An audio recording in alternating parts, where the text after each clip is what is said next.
Aqui estamos para a nossa jornada de leitura da Bíblia, comentando, introduzindo, esclarecendo em torno do livro de Êxodo, o segundo livro na sequência canônica, logo depois, então, de Gênesis. Faz parte do chamado Pentateuco, e a partir desse livro de Gênesis, nós temos a narrativa do povo hebreu ou do povo israelita. O livro tem 40 capítulos, 1.213 versículos.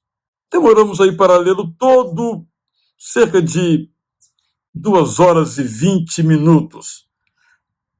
O nosso vídeo de hoje vai se encarregar dos capítulos 1 a 18, que são uma leitura bastante agradável. Do 19 em diante, nós temos leituras agradáveis com desagradáveis, mas trataremos disso numa segunda oportunidade. O livro de Êxodo, portanto, tem a ver com o nascimento do povo de Israel. Israel, o nome novo de Jacó. Então, na verdade, temos a história dos filhos de Jacó, ou dos filhos descendentes.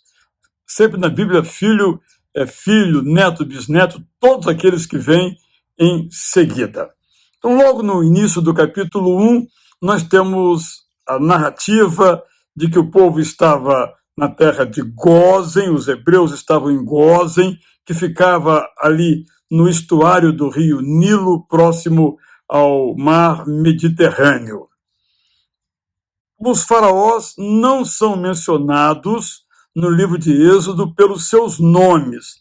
Aliás, na Bíblia como um todo, poucos são os faraós mencionados. Sisaque, ou Sejonque I, século IX, que atacou Jerusalém ao tempo do rei Salomão. So, que é identificado como Osorcon, século VIII, contemporâneo do rei Oséias. Tiraca, século VII. Neco, segundo, século VII ao século VI. E Rofla, também aí no século VI. E os outros faraós não têm os seus nomes mencionados. Portanto, sempre que lemos faraó, é um título, como Abimeleque, vimos anteriormente no vídeo sobre Gênesis. Nessa terra, então, eles foram forçados a realizar trabalhos de construção das cidades.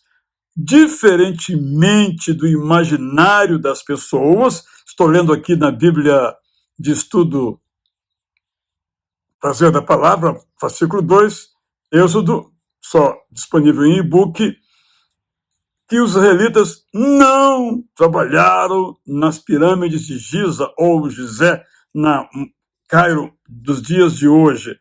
Quando os hebreus chegaram lá, as pirâmides já estavam ali há 1 milênio, portanto não há esta correlação histórica aí. A história começa, então, com o nascimento de Moisés, seus pais Arão e Joquebede, que não são inicialmente mencionados só no final, e então, pela providência do Deus Eterno, esse bebê é protegido, e esse bebê é criado como um filho do faraó, no sentido de que ele foi criado pela princesa, e aí há muitas possibilidades. Não podemos afirmar com certeza, mas há muitas possibilidades, inclusive de que ele estava sendo preparado para ser o próximo faraó. Não sabemos se foi integrado desse modo. O que sabemos é que ele foi instruído, de fato, em todo o conhecimento que era o mais desenvolvido na engenharia, na medicina, na filosofia da sua época, porque foi criado, portanto, num palácio. A história vai tendo um desdobramento totalmente imprevisível, quando ele, então, vai a Gósen visitar os seus familiares, conhecidos, os seus irmãos patrícios hebreus. Então, ele mata um egípcio para defender um hebreu, e depois um hebreu o denuncia. Ele, então, foge e vai para Midian. Primeira questão, de fácil solução, de certo modo sim, mas nem tanto.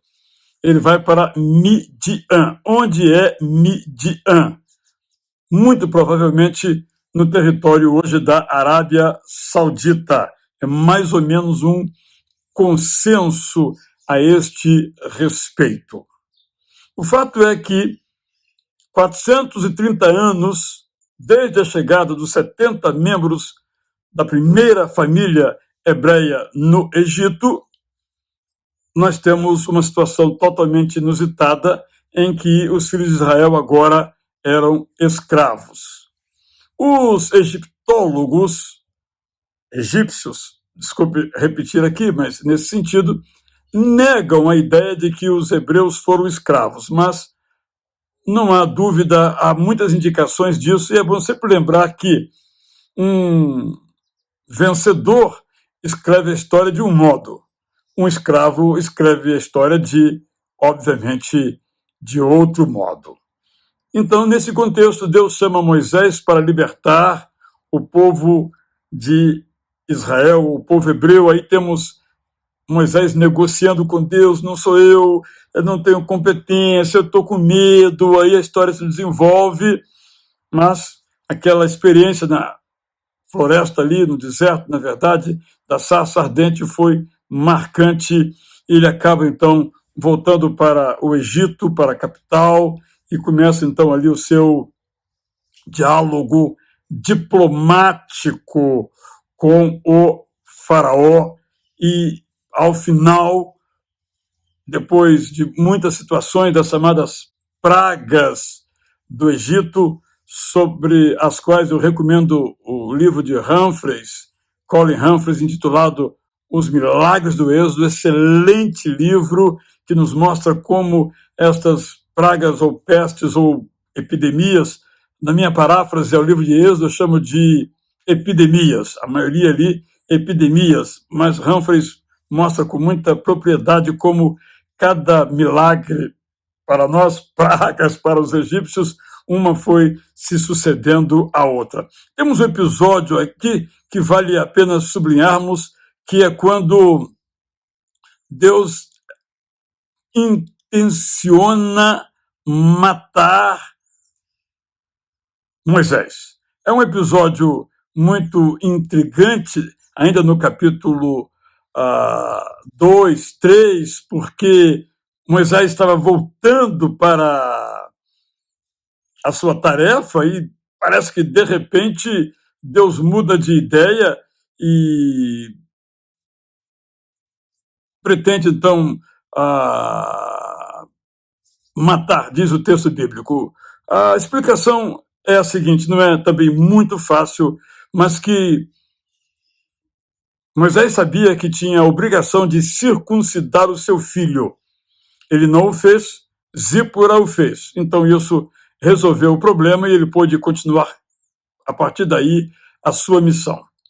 Nessa parte preliminar ainda, no contexto das pragas, nós temos um problema que é o seguinte: Deus endureceu o coração do faraó. As versões mais antigas dizem assim, as novas também, dando a entender que o faraó não teve nenhuma responsabilidade nisto. Podemos pensar assim, que Deus permitiu que ele tivesse o seu coração endurecido, é uma perspectiva. Na minha paráfrase, eu prefiro escrever que Deus fez a prevenção, avisou previamente de que ele endureceria o seu coração. Mas todo o texto, todas as pragas mostram muito claramente que ele tomou voluntariamente a decisão. A história que eu contei de Zípora está no capítulo 4, quando ela, então, pega no sangue, e isso a deixa repugnada, por isso ela lança o que ela arrancou do corpinho do seu menino e sobre José. Essa é a história. Então temos aí muitas pragas, não sabemos quanto tempo demorou, algumas das desgraças o povo hebreu sentiu que estava perto de ser libertado, mas ao mesmo tempo o faraó continuou duro. Algumas das chamadas pragas, os magos ou sábios ou conselheiros do faraó conseguiram também reproduzir. O fato é que nós temos a última praga, que é a morte dos primogênitos, que então marca no capítulo 11 o anúncio e ela se realizando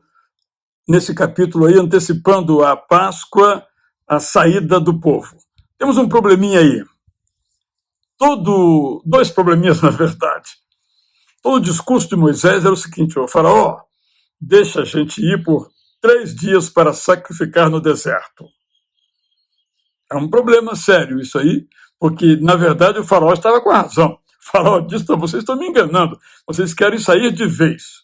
Então, esse é um probleminha para resolvermos. O outro probleminha para resolvermos é quando Deus diz às mulheres que pegassem por empréstimo todos os bens, ouro e prata, utensílios, o que pudessem, das suas famílias egípcias vizinhas ou naquelas casas em que trabalhavam, para levar, então.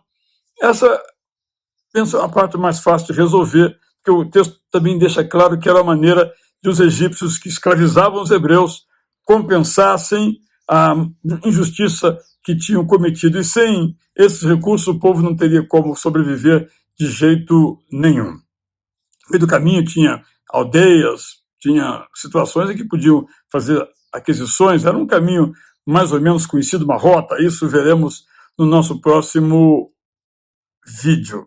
Recomendo também, quem quiser, no Instagram, ver as entrevistas que fiz com Rogério Enachef, do Louco por Viagens, falando exatamente sobre estas questões. O problema outro para a gente resolver é essa discussão diplomática. Deixe meu povo ir para celebrar por 3 dias. Então, no começo nós temos essa afirmativa, depois já não se fala mais nisso, mas o primeiro diálogo era isto. Então, foi uma estratégia. Lembra quando Jesus disse que temos que ganhar dinheiro com os recursos impiedosos, usando às vezes mão de recursos que não são legítimos, mas voltando aqui, é uma situação excepcional, não é uma situação normal. Era para salvar da morte todo um povo. Nesse sentido, há uma justificativa nessa ética de situação, mas isso não é algo que se torne parte da ética hebraico-cristã, mas foi algo excepcional, mas que depois também não mais se praticou. E no capítulo 12 temos, então, a Páscoa ou a Pessar. Eu, inclusive, na minha paráfrase, prefiro usar algumas palavras em hebraico, porque estão já no imaginário das pessoas, como menorá, por exemplo, em vez de usar candelabro, só para ilustrar o que eu estou aqui dizendo. Aí temos a Páscoa, com toda a sua descrição, as suas características. Aqui quero dizer que, em alguns contextos evangélicos, há pessoas que acham que se deve celebrar a Páscoa porque está escrito no texto de Êxodo que é um mandamento perpétuo. É verdade, mas é um mandamento perpétuo para os judeus. Os cristãos não são judeus, estão, portanto, completamente desobrigados desse tipo de celebração. Então, no capítulo 12, nós temos a saída do povo, e tem um versículo muito interessante, o 12:38, que diz que saiu também com eles um misto de gente, ovelha, gados, muitos animais. Que misto de gente é este? Eram não hebreus, eram egípcios, que viram os modos de o povo agir e os poderes de Deus em ação, e outros estrangeiros que aproveitaram aquela oportunidade e também se juntaram ao povo hebreu ou simplesmente usaram para fazer a sua fuga. E aí, então, nós temos os capítulos seguintes, a história de o povo sendo guiado por Deus até Canaã, mas vamos ficar, por enquanto, em alguns aspectos. Então, o primeiro problema a resolver. Quando é que se deu esse êxodo, isto é, essa saída? Vou ler textualmente aqui na Bíblia de Estudo Prazer da Palavra. Capítulo 13, verso 17. A data do êxodo não pode ser precisada a partir dos relatos bíblicos, que não têm esse tipo de preocupação, nem havia calendário naquela época. Boa parte dos estudiosos prefere o século XV antes de Cristo. O raciocínio é o que nós lemos em 1 Reis 6:1, quando se diz que Salomão começou a construir o seu templo decorridos 430 anos depois da entrada do povo no Egito. Isso nos permite recuar. Se Salomão fez a sua construção aí no 967 ou 966 a.C., para 1446 ou 1445. Então, essa é uma data tradicional. O povo hebreu saiu do Egito no ano 1446 ou 1445, levando junto aí, atendendo ao desejo de José, os restos mortais dele, como ele então pediu. É uma cena muito bonita que temos nesta história. Aí temos a travessia do Mar Vermelho de novo. Onde foi essa travessia? Aqui eu vou ler também mais uns parágrafos da Bíblia de Estudo, Passeio da Palavra, fascículo 2, Êxodo. Durante 4 séculos, os descendentes de Jacó ficaram no Egito. O itinerário que fizeram no Êxodo, na fuga, na saída, não encontra um consenso entre os estudiosos. A dificuldade não está na narrativa bíblica, mas na identificação das cidades mencionadas. Vamos lembrar que isso tem 3 milênios e meio. E vamos nos lembrar que essa é uma terra arenosa, desértica arenosa, ou seja, a ventania muda os lugares completamente. Não há como identificar mais estas cidades rigorosamente. Sobre, então, o Êxodo, a visão mais comum é que os israelitas, ou hebreus, saíram da terra de Gósen, no delta do rio Nilo, no norte do Egito, foram para Pi-Airote, perto de Migdol, em frente a Baal-Zefon, antes da península do Sinai, e atravessaram o Mar Vermelho pelo norte, margearam o Mar Vermelho, seguiram rumo ao sul, passando por Mara, Elim e Refidim, até fixarem morada por algum tempo na Cordilheira do Sinai, onde fica o Monte Horebe. Aí receberam os 10 mandamentos, depois então contornaram a cordilheira, voltaram rumo ao norte, junto ao Golfo de Acaba, e chegaram então a Eilat. Depois tomaram de novo o caminho rumo ao norte, chegaram a Cádiz Barneia, perto do Monte Seir, ao sul de Canaã. Andaram em círculos, como se estivessem perdidos, e o movimento vai se fazendo. E por último, nós encontramos Moisés no alto do Monte Nebo.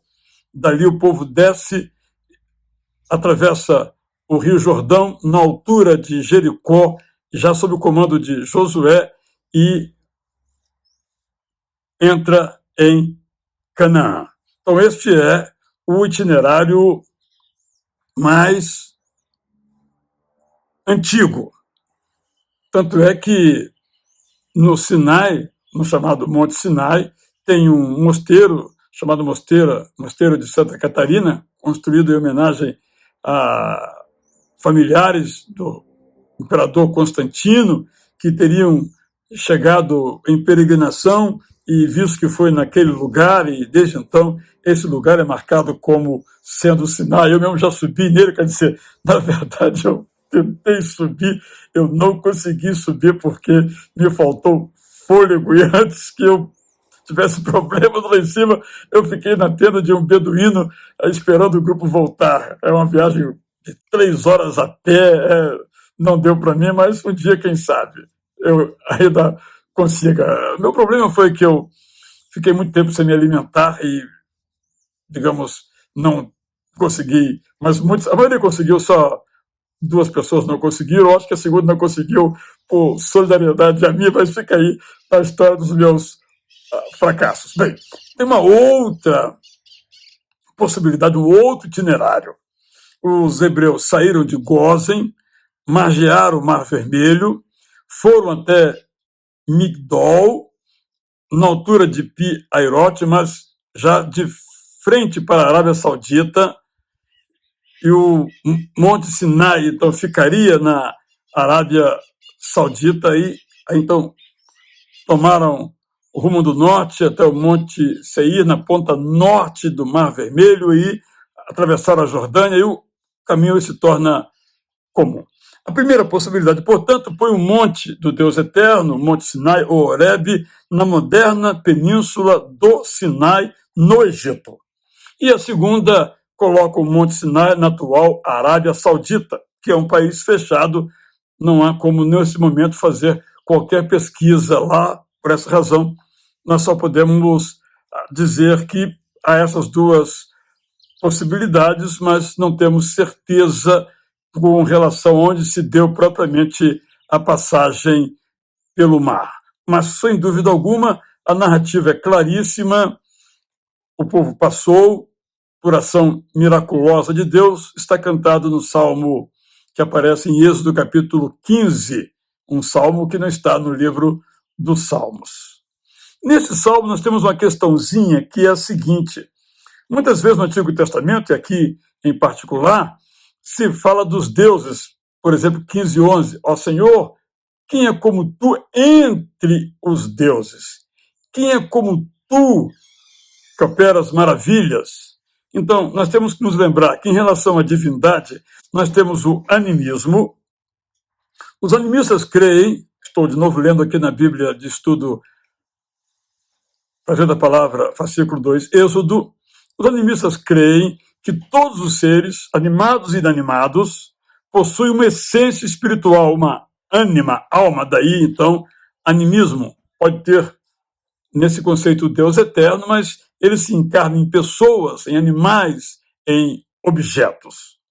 O politeísmo entende que há muitos deuses que, por vezes, se reúnem numa espécie de assembleia, num panteão das divindades.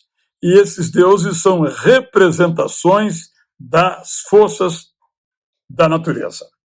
A terceira visão se chama enoteísmo. É um politeísmo que aceita a existência de um Deus eterno, mas coloca os deuses em hierarquia. Tem o Deus supremo e tem as divindades inferiores. Por exemplo, os cananeus tinham o casal principal, El e Azera, com 70 filhos, todos deuses, entre os quais Baal. A perspectiva, então, é um politeísmo com uma hierarquia de deuses, em certo sentido também, politeísmo dos gregos era muito mais um enoteísmo. E temos, então, a radicalidade abraâmica do monoteísmo, o único Deus existente. Então, quando a Bíblia fala em deuses, apresenta o Deus eterno como maior. Era para que os leitores antigos pudessem entender e crer, até que viessem a reconhecer plenamente a existência tão somente do Deus eterno, único e verdadeiro, como revelado por Jesus Cristo. Isso nos ajuda a entender um pouquinho aqui estas perspectivas. E aí você começa a ver quem era o povo. E, apesar de Deus suprir o povo em todas as suas necessidades, o povo continuava reclamando. Quando chegamos ao capítulo 16, a pergunta é: o que era o maná? Na verdade, não sabemos, porque Deus, inclusive, mandou que uma porção fosse guardada na Arca da Aliança, mas a Arca da Aliança se perdeu, então também nós perdemos o maná. Mas era uma espécie de resina, podemos chamar assim, que vinha junto com o orvalho e era transformada numa espécie de bolo, de pão, e que as pessoas comiam no café da manhã. Mas, além disso, Deus mandou as codornas para, aí sim, carne. O maná é o pão do céu, essa imagem percorre até o Novo Testamento, e as codornizes ou codornas, então já traz a carne. A palavra maná vem do hebraico manhu, manha, uma pergunta, e daí maná ficou esse termo que não dá para traduzir. Assim, então, nós nos aproximamos de um episódio muito significativo no capítulo 17, que vai ter consequências, as quais voltaremos quando tratarmos no Deuteronômio, na não permissão, no castigo, podemos dizer assim, de Moisés não entrar na terra prometida. Quando nós temos aqui essa lembrança de que Moisés deveria falar à rocha e ele bateu na rocha. E há outros episódios muito interessantes, inclusive no capítulo 18, que é o nosso último capítulo aqui nessa semana. Leitura, portanto, bastante tranquila, rápida, quando Moisés aprende a delegar. Ele não descobriu ainda essa metodologia da delegação, e quem o ensina é o seu sogro, Jetro, também chamado Reuel. Jetro ou Reuel? Perguntam alguns. É o mesmo nome, como se fosse nome e sobrenome. Jetro, Reuel, Reuel, Jetro, é a mesma pessoa. Alguns têm alguma dúvida, mas sem dúvida não há nenhuma dúvida. A partir daí, então, Moisés pôde organizar o seu trabalho e se cansar menos. Assim, nós terminamos a primeira parte do livro de Êxodo e vamos, na semana própria, a próxima, vamos ler alguns salmos, na outra nós vamos nos debruçar, então, aqui na segunda parte do livro de Êxodo. O que sobe de mais importante em tudo isto? É o poder de Deus. Nem um faraó poderoso ou vários faraós poderosos, nenhum deles pôde se opor de modo real ao poder de Deus. Nem a timidez inicial de Moisés. E uma coisa muito boa que vemos aqui nessa história é como Moisés é alguém que vai mudando. Quando nós lemos no começo do livro, ele era um homem bravo, que levava desaforo para casa. Depois vamos aprendendo com ele, e vamos ler inclusive no Pentateuco ainda, que se tornou o homem mais manso da história. Isso quer dizer que há chance para todos nós fazermos as mudanças que nós precisamos fazer nas nossas vidas. Boa leitura ou releitura. Tendo perguntas, aqui estou para responder no Fórum da Jornada de Leitura da Bíblia. Eu sou Israel Belo de Azevedo. Grande prazer em estudar junto com você a Bíblia Sagrada.